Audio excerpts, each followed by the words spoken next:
מחכה למישהו? כן. למי מותר לשאול? לאוטובוס. ואת? אני גם מחכה. לחבר? של אחותי.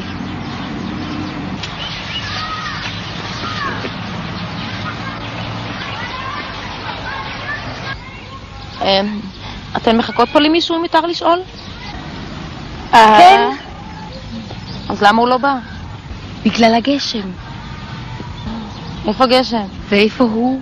אוי, נו בא, תמיד הוא מאחר. החבר שלו? לא, האוטובוס. אוי, האוטובוס!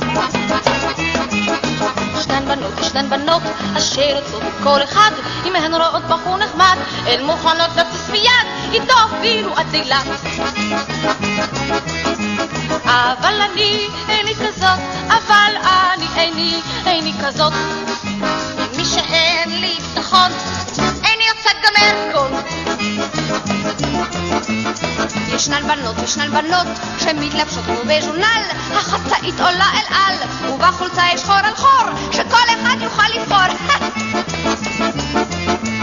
אבל אני איני כזאת, אבל אני איני כזאת. אני צנועה בדרך כלל ואיש אליי אינו נטפל.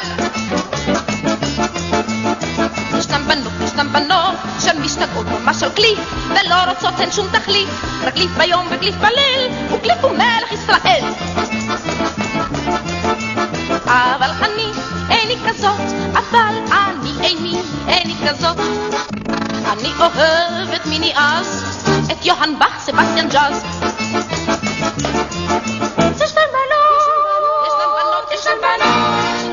ישנן בנות אשר קוראות ללא בושה את השטויות ולאישה, וזה תשאלו אותי כל עולמן התרבותי. לה לה לה לה לה לה לה לה. אבל אני איני כזאת, אבל אני איני כזאת. אני קוראת זאת עד הסוף, אבל יודעת שזה בלוף. ישנן בנות שרק חושבות על בחורים, לא אכפת להן מה שאומרים, תופסות את מי שרק אפשר ולטובות כלום לא נשאר. אם לטובות כלום לא נשאר אז הן עושות ממש אותו דבר, והגברים אומרים